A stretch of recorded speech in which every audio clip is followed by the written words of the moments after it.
welcome to another episode of the Akiona Law Podcast, wherein we talk about anything and everything that intersects in the areas of family law divorce. I am Ululani Akiona, and we have with us special guest Meg. Meg is a divorce and co-parenting coach and host of Welcome to the Other Side podcast. Meg specializes in supporting parents, whether they have toddlers, tweens, or 30 something, in navigating challenging life transitions with grace and resilience. And what we are doing with Meg is diving into a multi-part series about creating parenting plans and the different parts that go into creating parenting plans, such as creating the residential schedule or the custodial schedule, decision making, and how to resolve conflicts.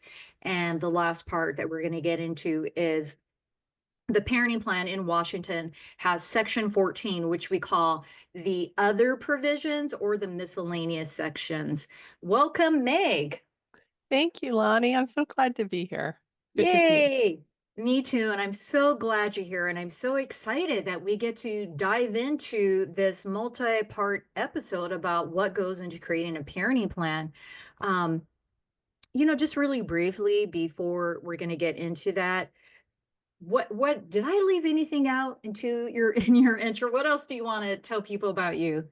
I think that was wonderful. Yeah. I love working with parents who are, either just thinking about divorce or they're at the beginning stages. Maybe they've gone through their separation and they're just starting to get into figuring out which process they're going to leave, which is something we talked about last episode that I was on, which process they're going to use to navigate their divorce. But I'm so glad we're talking about this because it's really the number one thing that a lot that parents come in wanting to talk about is how do we make a parenting plan? How do we make these decisions? And they're really concerned about what is the schedule going to look like. And so I'm glad we get the chance to talk about it. Me too. So let's go ahead and dive right in. Let's go ahead and talk about the schedule. So in Washington, we call it the residential schedule. Um, and the residential schedule is kind of just defined as which we have the primary residential parent, which is the parent who the child primarily resides with, also known as a custodial parent for purposes of federal and maybe state statutes. But in terms of the parenting plan, it's called the residential parent. And then we have the schedule for what it looks like when the child isn't residing with the primary residential parent. So that's just a lot of words. So let's It talk is. about let's Yeah, talk about it. So we'll talk about the residential schedule or the where does the child live during the week? that's it, right? And that's exactly how I describe it Okay, to thank you. parents, which is the residential schedule is really to make it clear to everyone, to both of the parents, but then to the state if need be, right? Exactly where the child should be any hour of the day, any day of the year. It's going to Yeah. be super clear who Mhm. is the parent who's on, I use quotation marks, right? Yeah. Who's responsible for the kid. Um, and so it's super comprehensive. We don't leave any days out of it, right? We cover everything. And I like to think of it in a few different chunks to it. Hmm. Um, there's kind of what the standard schedule is. So on a regular quote unquote week of the year, where is the child going to be? Then Hmm. we tend to have a holiday schedule, and we can talk about how we come up with that. Uh-huh. And then maybe there's a vacation piece to it Yeah. as well, right? The vacation Uh, piece. yeah. And the schedules that I have seen, and I'm so curious to hear about some of the schedules you've seen too, Lonnie. Um, can be very, very different depending on the age of the kids, um, Right. where both parents live, the number of kids in a family, right? All of these kind of things can really factor into determining what's the best possible schedule that we want to create for this family. And just to step back for a second, I think it's so important as parents come into this process of creating the residential schedule that we really, really, really try to center the kids during this process, right? Okay. What does that mean? Because that sounds kind of woo-woo-y. Woo-wee, yeah, yeah. Um, it really means like how can we make some choices that focus on what's going to be the most supportive for the kiddos and what gets them kind of the relationships that we really want them to have with both Mhm. parents. Okay. So I'll give you one example. This is a very specific example, but it's Okay. something that I talk about with like Yeah. so many of my clients. Okay. Christmas. Let's talk Chris- about Christmas. Yeah. Okay. So Mm-hmm. folks will often come in and say, well, we'll just split it, Mm-hmm. right? We'll just split Christmas or Thanksgiving in half, right? So, you know, the morning goes to someone, the afternoon goes to someone else, right? And Right. so I take them into like the brain or the experience of their child, right? Which is like, Yes. I wake up Christmas morning and it's so much fun, right? I'm so present with the people in the household that I woke up with, right? And we're doing our thing. And then suddenly I find out, oh, you got 10 minutes left and then you're going to the other house. Right. But you're like in the flow of it. You're like having so much fun, right? And now you have to stop what you're doing and go to the other house. And then when you get to the other house, you have to like generate all this enthusiasm again to do all the same stuff again maybe and get into the same enjoyment over there, right? As opposed to having the chance to just like fully enjoy where you're at and the people you're with and then on another day, have that enjoyment at another place, right? So that's one example of if we center the child, Okay. what would they most enjoy? Okay. So okay, my brain is let me try and see if I can my brain is swirling right now and I'm trying to like pick a question out of my head because there's just so many thoughts that are just swirling around. The first thing that comes to my mind is that it really does depend on the age of the child as well because Absolutely. right. So let's say we have okay, so this I'm just going to say it out there. All right. I'm a mom.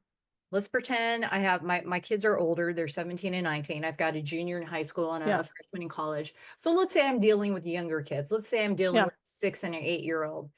And as the mom, I'm going to be like, but hey, wait a minute. Why can't we split up Christmas Day? Why can't it be like, one year dad has from Christmas Eve until Christmas morning at 12 noon. So then he gets Christmas Eve and Christmas morning, open up presents with kids in the morning. And then I have the rest of Christmas afternoon, maybe until the rest of the break, right? So I guess I'm talking Hmm. about when you have the Christmas winter break schedule and you split it up with one parent gets the first half of the break when the kids are released from school until 12 p.m. Christmas Day. Yeah. And then the other parent gets a second half of the break from 12 p.m. Christmas Day to either Sunday before school resumes at 6 p.m. or drop off at school. And then they switch the following year because usually the parent who has the first half of the break, it's a shorter amount of time. Hmm. Is that what we're talking about? You're talking about like they split the actual holiday itself. I'm talking about like splitting the actual Okay. day, that piece Okay. of it, right? Okay. And I just want to point out something very interesting, okay? And this is Yeah. you use language that we commonly use, right? You're Parent right. A gets this half, Okay. parent B gets this half, right? But just in thinking about how we even phrase that, right? Parent Uh-huh. A gets this, parent B Right. gets this, Yes. versus what what do we want to create for the kids there? Like what's the experience for the kids that we want to have? So that's just like it's just a slightly different perspective that we can bring to it. right? Like what is their experience that you want to help create versus what does parent A deserve and what does parent B Yeah. deserve, right? Yeah. So, Parent rights. right. And so Mm, um we jumped into that one mm, particular we did. example there, right? But coming back to like really what, there's what I think might be fair between the parents, and then there's also what what is going to be best for the kids, right? And so Okay. here's another example, right? We talk a lot about the ages and stages that our kids are at, right? Mhm. The parenting plan that you have for a newborn Uh-huh. or a 2-year-old is going to be so different than what you have for a teenager, right? Yes. And this is because of like what their needs are, right? What their developmental needs are. So, um, we try not to kind of do a blanketed Mm-hmm. uh parenting plan. And I actually, some of my mentors Mm-hmm. will Okay. actually step away if they have parents that are, really gung ho on getting a week on, week off schedule for a toddler or a Oh, newborn.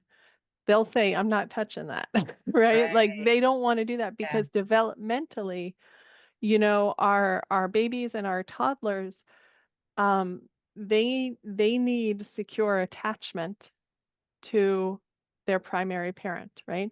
And so we're very gradual about how we start Mhm. creating overnights and time away from their primary parent. So that's one piece that is really important to talk about as we're creating those residential schedules. So let's back up for a bit because man, we just dived into it at first. Um, so let's do this. Let's do this scenario. So let's say Yeah. I'm getting divorced. I have kids. I'm a new client. I come to Hmm. you and I say, "Hey, Meg, I need help in creating this parenting plan residential schedule." Yep. Like, how do you like? I guess what's like walk us through this. Like, what's the first thing Sure. that you would say, So, okay, well, what do right. you want to focus? Yeah. I don't know. So the first thing I would say, okay, what are the ages of the kids? Okay. That's going to be the most important starting point, right? Um, do both parents, like where do both parents live? Okay. That's very important. If you have one parent that lives out of state or even one that lives, more than 2 hours away, that's going to impact, schools and so forth, right? Like being able to get to school. So that's something to consider. And then I start with kind of like what are you thinking? Right? So many times folks have come in and they've already separated, Right. right? And so they've been Okay. using some sort of schedule, Okay. and so we start with, okay, how is that working? What's working well? What's not working well? What do you, Okay. what do you want to do like differently than what you're already doing? Um, and then we start mapping it out, right? So we look at a calendar and we say, okay, so during the school year, if they're school aged kids, this Okay. is what we're feeling like, Yeah. it would work well. What do we think about for the summertime? Are we going to treat that differently? Or are we going to treat that the same? Hmm. And then once we establish that, then we can go and talk about the holidays and what holidays are important to you, what holidays are important to your spouse, and like you were saying with the Christmas example, how do we alternate things so it feels fair as well, right? Okay. Mm-hmm. So let's say I have kids and they're 14 and 16, Mm-hmm. and my spouse and I live within the kids' same school district. Yep.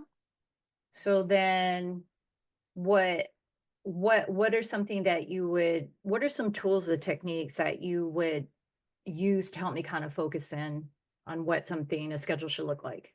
Yeah.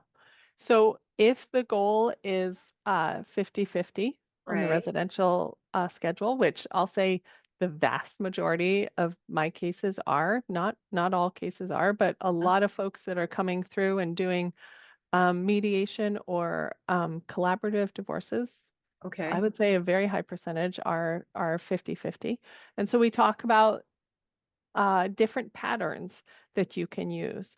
There's a 3-4-4-3, which is like 3 days and then 4 days and the sorry, 4 days, 3 days and 4 days. I always like talking them through without drawing them. I use my whiteboard a lot to draw them out. But there's different kind of standard combinations that you can do that alternate, say they alternate Saturday night. So one week a parent gets Saturday night plus their other 3 regular nights, and then another week the other parent gets Saturday nights. Well, let me ask you this. Okay, so Hmm. so like 3 days and 4 days, as an example, would that be one parent has Monday, Tuesday, Wednesday, which is 3 days, and then the other parent has Thursday, Friday, Saturday, Sunday, and then you rotate it, right? Yeah. So Okay, that's when so in that example you would be rotating Sunday night, the way you'd be that rotating you Sunday. counted that Okay, out, right? okay, So and we really go by nights. We don't go by right. days. So you're really thinking about where the kiddo is spending the night. So that's a great example. Yep. Let me ask Um, you. Okay, mhm. go ahead. The other thing for the ages that you were talking about, who are more teenagers, sometimes we do start looking at a week on, week off Okay. schedule because that works better. They don't have the transition during the middle of the week. Maybe that's easier for them. Mm-hmm. Um, there's also, I mean, and then there's the exceptions, right? There's the folks who have a different idea of what they want. I know folks that stuck to the same days every single week of the school year. So like Okay. mom might have Sunday, Monday, Tuesday nights. Dad might have Wednesday, Thursday, Friday, Saturday nights during the school year. And then mom had a bigger chunk of time during the summer that kind of balanced things out because of how her schedule worked, and so forth. So in terms, and I think this just goes back again into where you have different schedules for younger kids. And when Yeah. that schedule that you talked about, a 3-4 schedule, the reason why we would maybe do that with younger kids is that Hmm. that whole attachment with the younger kids, you need more that, like it's essentially the older kids can go longer periods without the other parent. That's why we can't do the Exactly. week on, week off. But with the younger kids, you want to keep it in smaller chunks. Right. Right. Absolutely. Okay. Absolutely. Now, Hmm. what about this? And I feel like my paralegal likes to use the schedule a lot. I Yeah. think, and I always get confused about it. I'm like, wait, what? And I think it's called like the 2-2-4, where it's like Monday, Tuesday with one parent, Hmm. Wednesday, Thursday with the other parent. Then it goes Hmm. Friday, Saturday, Sunday, and Hmm. then Monday. So that's two, Monday, Tuesday. 4. So it would That's probably how be, it is. it's probably a 2-2-5-5. Something like that. Yes. Yeah. I mean, so that's an Like that. option too. The beauty of that one is Yeah. that What's it the beauty? gives you bigger, longer stretches, Yeah. in some places, and some people like that because they can do more stuff with their kiddo and so forth. Um, there's it really gets to there's no run one Right. right schedule, right? There's the schedule that really works for your family. I'll tell you, um, I had a family who the kiddo was a swimmer, Mm-hmm. and dad lived close to where the pool was. So during swim season, it was Okay. so much easier Yeah. for that kiddo to wake up at dad's and to be able to get to the pool, right? Yeah, They they it's in the swim morning. before, right? They Cool. swim before Mhm. school. And so they literally made a plan, and this was a teenager Wow. again. So Yeah, it wasn't like they were trying to make a plan for, yeah, 18 years. They were literally making a plan for 2 years at this point. wow. But they made it based on that, right? Based on the sports schedule and so forth. I So love that. yeah, it's awesome, I right? love that. Um, Another piece to think about is what's the role of extended family, or what's the role of travel and adventure, in your life. If Okay. that is important to you, like, I've had families who extended family lives abroad, right? And they want to be able to go visit them every summer. then it's going to be important that you have at least a 2-week block, maybe My even gosh. longer, Yeah. to be able Right. to do that, right? And so again, we're going to consider the ages and stages of the kiddos, but you get to design it too, right? Uh-huh. So it almost sounds like it sounds because of the okay, how do I say this? When you have a parenting plan that you talked about that really kind of consider the needs of the child first, like you gave that example of creating the schedule that really accommodated the child being in swimming. Mhm. It really sounds like for this to work successfully, there needs to be either like an uncontested case, as we typically experience in mediation or collaborative divorce Mhm. cases. Do you have sometimes, though, where you have those outliers where clients say, hey, I'm in a high conflict divorce case right now, and I really need help creating a parenting plan?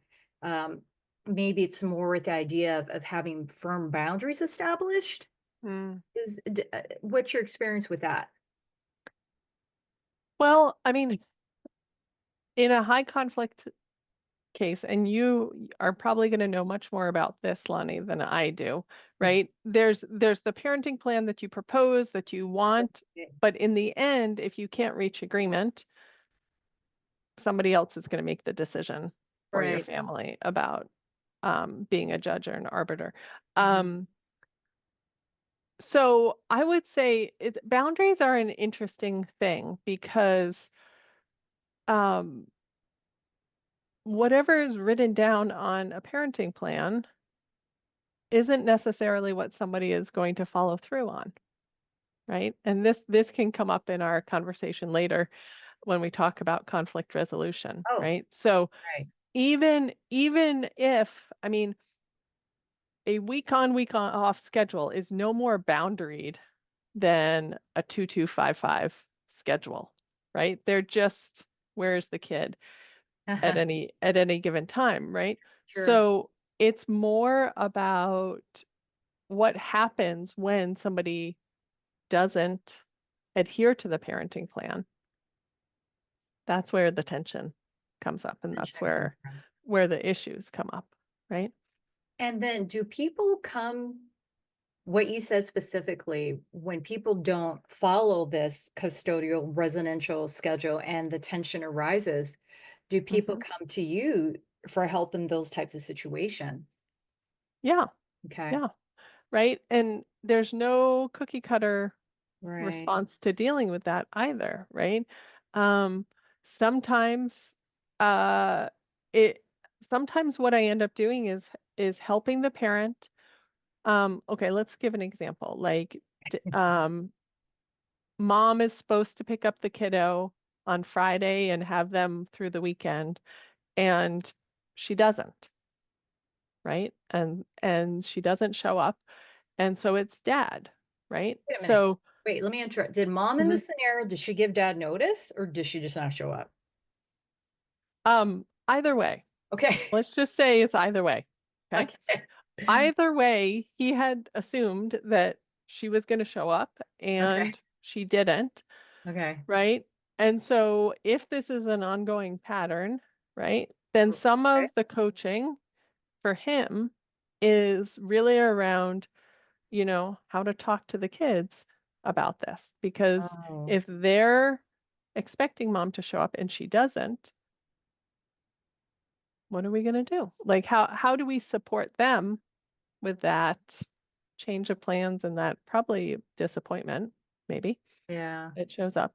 And then also coaching on if he really needs that time, like he's planning to work, during that time or something like that. How do we get him the support that he needs to make sure that he's able to do what he needs to do? And then there's the conversation about, well, what do you want to do that she's not following the parenting plan? Like, is there legal recourse that you want to go through? And some people do and some people don't. And I would think that you would, in a way, also kind of what does it mean if you go down this path of going to the court? Yeah.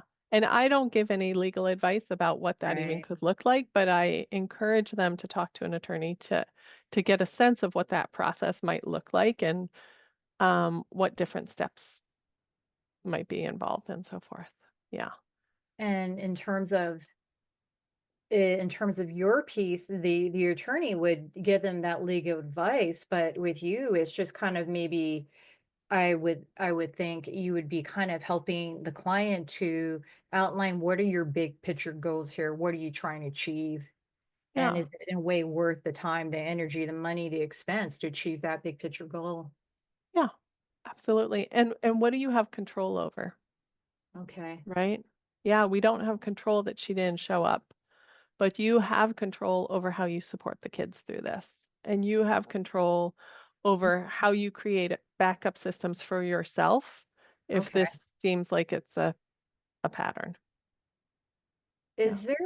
Is there when people come to you and they're asking for help or guidance or maybe even like brainstorming in terms of Yeah. a residential schedule, um, do you kind of specifically have them maybe look, well, here are the pros and cons if you go for like 1 week on, 1 week off, the 3-3-4, maybe the every other weekend. Yeah. Yeah. Yeah. Okay. So one thing we'll talk about is pros and cons for their kids, right? Okay. So, Okay. okay, so given that you know your kids best and you know what their personalities are, right? Do you have a sense that transitioning back and forth twice a week is is going to be good for them, or is that going to create more stress and Mm, they're at an age where they would be better off with a week on, week off okay. schedule? Another one I really like to say is like, think about how easy this is going to be for your kiddo to understand and to make plans around, right? So Right. if you have a very complicated schedule that has a lot of changes to it, they can't necessarily predict where am I going to be, in two Right. weeks to make these plans with a friend, right? And so we want them to be able to, maybe it still requires looking at a Google Calendar somewhere or looking at Yeah. a paper calendar, Yeah. that's hung up in your kitchen, but we want them to be able to see, oh, I know where I'll be and I can make plans because of that. Or I I'm gonna know which just parent to ask to make I'm plans. I'm gonna throw it out right here, folks. If you're doing something like a frequent rotating schedule, like a 2-2-4, like put it on a calendar on the fridge Yes. for the kids to see so they can follow because it's Yeah. really hard to keep track. Yeah.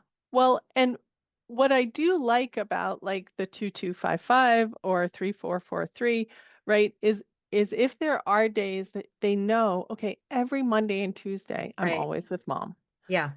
Every Wednesday, Thursday, I'm always with dad. And Okay. what changes is just Friday, So Saturday, Sunday, or, that's what I like. whatever it is. Yeah, That's a right? good one. So that's, that's it. But I do think that especially high school aged kids are able to comprehend for most part, not doesn't fit That's part. everybody, um, a week on, week off. And the simplicity of that, they can count out how many weeks until whatever they're going to do, and they'll know That's a good who they're going one. to be with. So That is a yeah. good one. Yeah. Yeah. And I guess let me just with the 2-2-3, right? You got Monday, Tuesday with one parent, Thursday, Friday with another parent, and then the Friday, Saturday, and Sunday, then the parents are essentially rotating the weekends. Mhm. Yeah. So it turns into a 5-day stretch. Okay, 5 days. Yep. Oh, Mhm. yes. That's that turns into a 5 day stretch. Yeah. Yeah. There you go. Yeah. But I That's think it yeah. really is helpful to folks when you're starting to think about this to actually really write it out, like lay it Yes. out on a calendar so you Oh can yeah. see what it'll look like. Yeah. And the predictability of it, I know a lot of folks when they first separate, they're communicating a lot, right? And they're just kind of piecemealing together some sort of schedule, and it might be different Hodgepodging every it. single hodgepodging it. That's right. It's different every single week. Yeah. Getting to a predictable schedule is so helpful for your kids. It creates that stability for them, but it is so helpful for you too. Like you will know when you're on as a parent and when you have some off time. And it's really, really helpful. Not to say that it's easy, because especially like if you've been the stay-at-home parent and now you're having time where you don't have your kids, there's a lot of grief that tends to Oh come my up for gosh, folks, right? Around that. tons And of grief. it's important to know, like, it's heartache and it's really hard, and it will get easier. It will get easier. And on the flip side, if you haven't been responsible for the kids, especially like during the week, maybe you've been the working parent outside of the home, and suddenly you have to be there at pickup or you have to deal with sports or whatever, like that can be overwhelming as well. And you will have an adjustment curve to it, but you will also get it. You know, it's I'm gonna lay myself out there and be vulnerable, but Yeah. as you know, as Meg knows, because Meg is my friend and we talk, I went through, well, I'm going through a separation, and I moved out of our family home in August of 2024. And the grief that I went through was not so much grieving the ending of this 25-year relationship, 26-year relationship, but I what hurt me and gave me the most grief and heartache was the loss of time with Yeah. especially our youngest, who was still in high school. The oldest being in college, okay, yeah, he's in college, woohoo, that's fine. But the grief and the heartache of not being able to see your kids every day, like Yeah. that's what truly caused me so much heartache and pain. Yeah. So Yeah. it is. It's a really tough thing, and of course, my situation, it was made even more difficult by some other factors I don't want to get into right No. now. Right. Right. But Yeah. And I've had lots of folks say to me that like when the kiddos go to the other parent's house, they just walk around their house, right? And they see evidence of their kids, and everything just makes them feel so sad, right? Mhm. That they're not with their kids. And um, yeah, it's really intense. And you know what? It should be. It should be. You were well attached to your kids. You're still well attached to your kids, but like there's been such an upheaval, right? I Right. love one of my favorite teen whisperers is Dr. Lisa Damore. She's a psychologist. She's amazing. All things teen related. But Wow. what she says is that good mental health is not about staying happy and positive all the time, but it's about our reactions to things, our emotions Uh-huh. matching what is actually going on in our lives, right? Like it's an Okay. appropriate Okay. reaction to what is going on in our life. So Wow. if you are heartbroken and you are sad and you are missing your kids when they are over at the other parent's house, that's really appropriate. And it hurts, but Yeah. it's actually not wrong. Oh, that makes sense. Because that's Yeah. what happens when you have a secure attachment. Yes. Yeah, absolutely.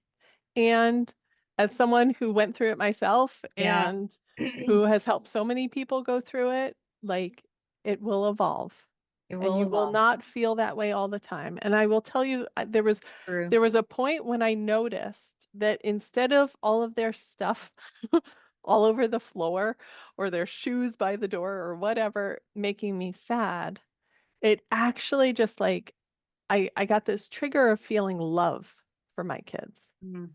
instead. And it was just like this wave of love that would flash through me when I picked up their dirty laundry from the bathroom floor.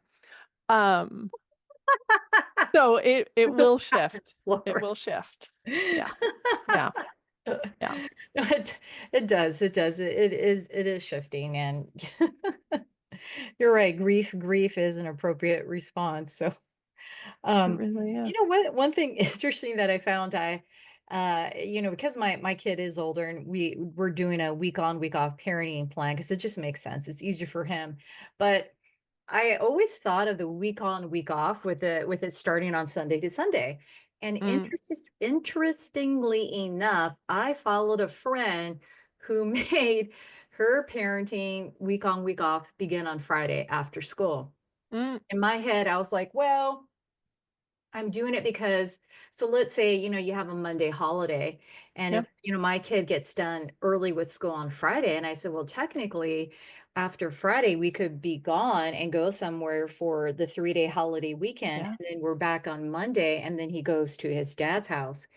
And when I asked my friend about it, is that why you did your parenting plan week on, week off of Friday? And she Mm-hmm. said, no, I did it because I think she said she read somewhere that if you do the transition on a weekend, it's easier for your kid to get used to Mm, rather than having to do it on the Sunday night and then your kid mm-hmm. has to go to school the next morning. Yeah.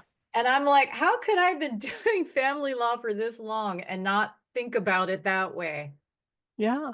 So, Yeah, that's a great observation. And I think, I mean, I feel like every single person I work with has a different time and a different day that they're transition. Like everybody gets to figure out what really works for them. For my kiddos, they transition at noon oh, on Sundays. Like oh, that's when we do it. oh, okay. And I love that time. Loved it. Okay. But other people, yeah, choose different things, especially different work schedules, right? Sometimes that factors in, but I And love that you figured that out, Lonnie. That's great. her kid is younger. I think her kid is, I don't know, her kid is huge, but I think he's in Uh-huh. fifth or sixth grade. And so I was a little bit surprised too. But I guess it makes sense for a younger kid if they're going to do week on to help him transition a little bit more. But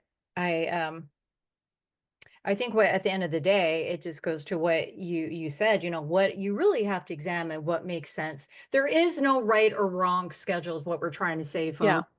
Yeah. There's no right or Yeah. wrong. And There's just coming back to what we were talking about a yeah, little bit with the really young my kiddos, kids. right? Is that you don't have to make a schedule that you're going to stick to for all 18 Time. years, right? So oftentimes what I'll see with someone if they do have a really young kiddo, is that they'll make a plan, and it can change every single year a little bit, Okay. um, up till they start going into school, up till they're in kindergarten or first grade. Mhm. And then they might actually put into their plan they're going to meet, the parents are going to meet and decide on the new schedule at that point. There's a lot of information too that we just don't know about a kiddo when they're a 2-year old, right? So trying to figure out what schedule might work well for them 5 or 6 years down the road, we might have some things that we really need to consider. So that's an That's a really option. good point. Good point. And I think it just goes back to what you said and just wait, let me dovetailing off of that. Yeah, There truly is no cookie cutter approach to a right or wrong parenting plan. right. It's a meeting with someone like Meg, an experienced coach that can walk you through the pros and cons of the different schedule, looking at different options, and then Meg, you'll send them off to a family law divorce lawyer that Yeah, can help them create the actual parenting plan. yeah, yeah. And I like to just emphasize to everyone, like, you can have an amazing relationship with your kid. You can create an amazing life for yourself, no matter what your parenting plan is, no But matter what. that's fabulous. Uh, Going back to the vacation schedule, Mm-hmm. because we talked about the residential schedule, and Yeah, I want to go back to the vacation schedule because again, this kind of comes up where, okay, you walked me through, we figured out the residential schedule. yeah. Now you're like, okay, Lonnie, what are we going to look like in terms of vacation? What are some of the considerations that you would talk to me and helping me and having me figure out a vacation schedule? Yeah. So let's break it into a couple different pieces, right? So we Yeah. have the vacations that are kind of like part of the school calendar, right? So you might have like a spring vacation. There's something around the holiday, the Christmas time, Hanukkah. Um, Mm-hmm. those times, right, you're gonna first want to figure out which ones are important to which parent, and if folks feel equally about them. We generally choose some division. Again, we're still at the thinking in a kind of a 50-50 parenting mindset here. We choose some division where we alternate things on different years, right? So I feel like one of the most common things is someone gets Thanksgiving week and then somebody gets Christmas. Like there's some alternating there. And then maybe on spring vacation, April vacation, one parent gets it on even years, one parent gets it on odd years. I feel like those are kind of the standard. And then summer vacation time, um, it's a general free for all. Everybody, everybody does it differently, okay? It I is. have some folks who say, okay, we're each going to get a week of vacation during the summer, and we're going to um, notify each other by, January 1st or March 1st, which weeks we want during the summer. And then the rest of the summer, we stick to our parenting plan. Um, I have other folks who say, okay, first 2 weeks of July um, are, parent A's, second 2 weeks of July are parent B's, and Mhm. we alternate year to year that way. I even have some folks who say, okay, July is parent A's on odd years and parent B's on even years, and the flip for August. Wow, rotate the whole month? Yeah, they do the whole month because they do I so like much that. traveling. These are like, again, getting to the like, we're going to go see extended family that Mm-hmm. lives outside of the country. So we want to have big blocks of time. So it really kind of comes back to what are your vision? Like Wow. what do you want? What's going to be the easiest for you to coordinate around? I Right. will say I love schedules where we know the set weeks that we're going to have during the summer, no matter Right. what, Yeah. so that we don't have to have a lot of back and forth about, can I have these days? Can you have these days? Wait, he wants to sign up for camp those days, like a lot of that can get confusing, but some parents are totally up for it. They're like, we'll sit down and we'll hash out the summer schedule every year. And that's not a big deal for us. So, Right. Yeah, I've heard of that too. I almost kind of think, and sometimes like it's okay if people are going to do that, then I've seen this built into the parenting plans hmm where maybe in March or April the parents are going to have a meeting to hash out the summer yeah, schedule. yeah, yeah. It's important to keep in mind, especially as kids get into elementary school and, Mhm. older elementary, if childcare is going to be a key thing during the summer, um, and if that's going to look like summer camps or, something, Uh, if you're splitting weeks, so doing the 2-2-5-5 or 3-3-4-4, um, you're going to need to like get on the same page Mhm. around summer camps or childcare and so forth. If you're doing week on, week off, there's a little more flexibility that you might be able to just, sign up for summer camps on the weeks that, you have your kid and so forth. So that's just one other piece to keep in mind. There can be a lot of coordination in order to have some childcare. Now that I'm talking with you about like what a summer schedule would look like, if my and my kid turns 18, he's got one more year of high school, but he turns 18 in the fall. hmm If he was a little bit younger, and since we're doing Yeah, a week on, week off, I would do this for the summer. I would do 2 weeks on, 2 weeks off. yeah, yeah. Just, because it's summer, just having that way we don't even have to worry about vacation because you know what? You take a vacation during your Yep, time. yeah, absolutely. I love that. I mean, that's actually the schedule that I use. Oh, really? Look at Yeah. that. So and the way that we started is we go from the Okay. last Sunday in June. Okay. That's when the clock starts. The 2 week Okay. start? Okay. The 2 weeks start. So it's parent A, then parent B, and we do it 2 rounds of it. So then into August. Mm-hmm. And then anytime that's left over at the end of the summer, Okay. after we've both had 2 2-week blocks, then we just revert back to the school schedule. And it's really nice because we tend to have a week or maybe 2 weeks of getting into the school schedule before school actually starts. So we're kind of getting Wait, into the routine of it. I'm confused. When does a 2 week block end for you? So it would go Sunday to Sunday. Okay, Sunday to Sunday. But Hmm. does it but does it turn out, I mean, does it end neatly? Okay, so let's put it this way. So then a 2 week block could be the last week of August going into the first week of September? But it doesn't go that long for us Okay. because we start with the last Sunday of June. Oh, So it tends to finish up by like the 20th of August or oh, so. really? Okay. Yeah. Hmm. And then you just go back into the week Then we on. go back. Yep. Well, then Oh, we do a split okay. week, but yes. Yeah. Oh, you do the split week. Okay. Yeah. Yeah. So Interesting. I do like it because I know exactly which weeks I'm going to have every Right. year, Okay. and I can make plans whenever I want to make plans. And I can put the kids into summer camp on the weeks that I have them if I want, or we can travel or yeah, do whatever. That's that's interesting. Let me ask you this though. I'm gonna Hmm. put a little wrench into your plan. What Good. is, as you know, you're okay. So the kids get older, there's this fabulous high school trip. They get to go to Yeah. Europe during Yeah. 2 weeks. So Yeah. let's say that 2 week trip falls during your week though. Yeah. Tough luck.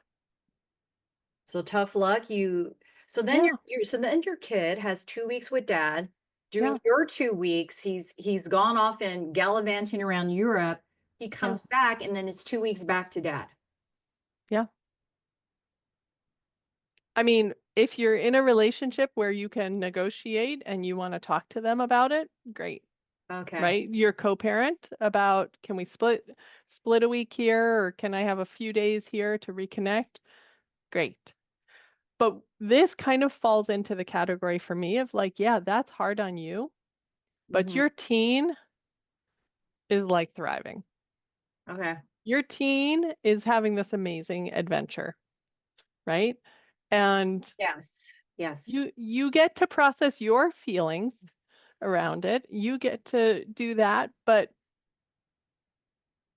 we want like that's what we want for them. Mhm. I totally understand what you're saying because it's talking about the child-centered, child focus. Yeah. And I think the conundrum happens when you're dealing in a high conflict situation and it's always one parent that's child-centered and child focused and it's not the high conflict parent. Yeah. So in that way, it kind of feels like the one who is, I guess, the more reasonable parent in a way kind of has to capitulate because they're putting their child's needs first. But ultimately, that's what we do. And Yeah. And yeah. because we're taking the long view, Hmm. right? We're taking this long view sense of the kind of relationship we want to have with the child, Right. right? And And the that's what we're focusing on. Yeah. going back to that long view of what ultimately is going to help your child thrive and grow Yeah. and to be a healthy Yeah. adult in Yeah. spite of this high conflict parent. Yeah. Right? Uh, Yeah. Mm-hmm. so I want to go It's ahead. not easy. It's not easy. Nobody's saying this is easy stuff for sure. For sure. And the funny thing is that it's like the high conflict people are actually a minority in the population, but they seem to, of course, just take demand a lot of the court's time and resources because they're the ones that are Right. going into court a lot and Yeah. you as Yeah. the other party as well. But I want to go back into I'm going to circle us back to the very beginning when we talked about Christmas Day because my head Yeah. is still stuck on that Hmm. because this is a hot button for many parents and if I you know that whole Christmas Day where I want to have time with my kid on Christmas Day too. I want to have that same opportunity and experience to open up presents. And so I hear what you're saying in terms of, okay, but if we're being child centered and child focused, how do you think your 5 year old, your 6 year old's going to feel where they're at dad's house Christmas morning, they play with all the toys, and then they've got to transition. Okay, pack up your stuff. It's 12 noon. Now you got to go to mom's. Like, walk me Hmm. through that as your client in a way. Yeah. Well, I think where I would back up to is Okay. like I would be really curious why the day Mhm. is very important to you. Okay. So the experience of it, Okay. I like these traditions. These are the foods we eat. These are the Right. songs we sing. These Okay. are the games we play. This Yeah. is us opening presents. Great. Like you have this whole thing. So tell me why that day is is really important to you. Okay. I'm not, I'll tell you and why. I'm saying, I'll tell you okay, why. yeah, you Okay, tell me. so I'm gonna tell you. Well, because Meg, Yeah. Christmas Day is just because it's Christmas Day. I don't know what to tell you. I've got a lot of fond memories of Christmas Day as a child. Yeah. Um, part of the tradition that me and my husband would do is that we would wrap up the kids' presents all overnight, put them underneath the tree to make it look like Santa came. And so Christmas morning, there's just great happy memory. And then, of course, like everybody has time off Christmas Day. So it's kind of planning those holiday get-togethers where I work. Sometimes I have the day after Christmas off, Hmm. but sometimes not. So if I don't celebrate on Christmas Day, then what? I'm supposed to celebrate the day after Christmas with my family and everybody? Yeah. Oh. So like working through this, right? And like figuring out Oh, if like people, I mean, in the end, you get to choose, okay. right? In the end, you get to choose, and it might work out great for your family. You know your kids the best too, right? So I'm never going to say, oh, you should definitely do it this way. Mm-hmm. What I have found is that when people eat Thanksgiving dinner, right? I'll give that example because it's such a meal, right? Doesn't really matter if it's on Thursday or if it's on Friday or if it's on a Saturday or a Sunday. Like they get their people together and they enjoy it, right? So, or another example I'll give. Here's an example from my family. Okay. Um, we don't jointly celebrate birthdays, and we don't split the kids' birthdays. So my kids tend to have at least two birthday parties, Awesome. but oftentimes more than that because they'll have family birthday parties with each parent. Hmm. And then they do special friend things as well, or neighbors come over so they Yeah. have like we jokingly say, "Oh, you're starting your 2 weeks of birthday," right? And let me tell you, my kids have never Yeah. once complained, and we got divorced when they were 2 and 6, right? Wow. So they've never once complained that a parent wasn't there for their birthday. They are in the moment, they are doing their thing. They are like, I am being celebrated. So I think we're coming back to the Christmas question, right? It That's a good really is, question. it's really coming back to, okay, is this really for me or is it for the kiddos? And if it's for me and I just really, really want it, I want Christmas. great. You Okay. get to do that. You get to Okay. advocate for that, right? But know that it like you can still have amazing experiences with your kids. They can still feel like they are getting all the juiciness of a holiday, even if you end up celebrating it with them on a different day, or if you only celebrate every other year with them, Yeah. right? There are lots and lots of families who decide they really want to be with extended family, and that requires traveling. And so they alternate years of who gets Right. Christmas, right? Because they have decided it is more important for them to be around their extended family at the holiday time And the than traveling. to Mhm. split it. Yeah. Now I am totally curious. What do you do for Christmas? We split it. I'm Like sorry. how? I no, Okay. I said that totally wrong. We alternate years, right? And so somebody Oh, gets okay. Thanksgiving week, Okay. the other parent will get Christmas, The whole right? The whole the whole vacation. break. So The whole break. we both have family that live out of state. So Okay. when Okay. we travel, Mhm. it takes some good amount of effort. So Yeah. we decided to do it that way so that Okay. folks could travel and not be stressed Stressed about it and out. so forth. Right. So what that really means is that sometimes, um, it might be 2.5 weeks for Christmas break. Some Okay. years, right? Okay. Because they get out. Some years, how it falls, they get out on like the 15th or something I like that of know, December. right? It's crazy.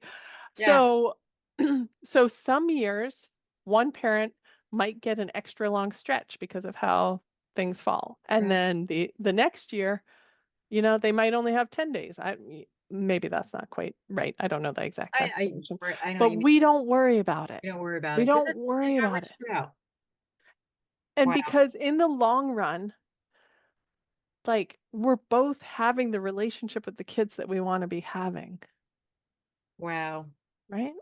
Wow. I love And we're that. getting to do the thing that we want to do, which is I want to be able to take my kids home to see their aunts and uncles and grandparents, and we're Yeah. both getting to do that. Yeah. So wait, are you traveling with your kids during the Thanksgiving holidays if it's your year? Try to get my family to come here. Okay. I mean, I have before, Uh-huh. um, but that's not fun. Yeah, yeah, Yeah. yeah. Well, gosh, I mean, oh my gosh, thank you so much, Meg, for join us in this exciting four-part series. I mean, we've covered so much ground with the residential schedules, the holidays, the vacations. Oh my Yeah, gosh. good stuff. It's good I stuff. I hope everybody just takes away that they can really create a schedule that works for them, that feels good to them. That's right. that's my goal. There isn't a cookie cutter that is perfect for every family.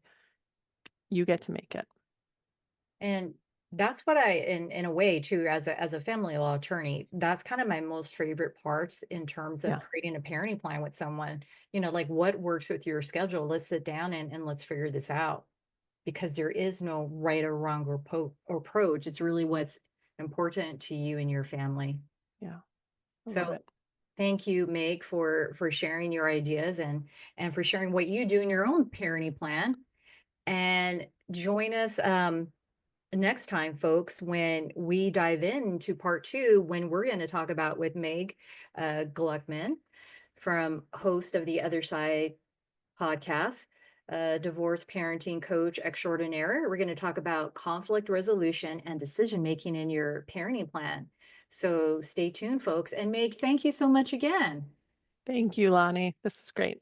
Wait, and how can people contact you if they need your help in discussing how to create their residential schedule, vacation/holiday? Wonderful. My website is just my name. It's Meg Gluckman. That's Gluckman. And you can schedule a consult call with me there and we can talk about it.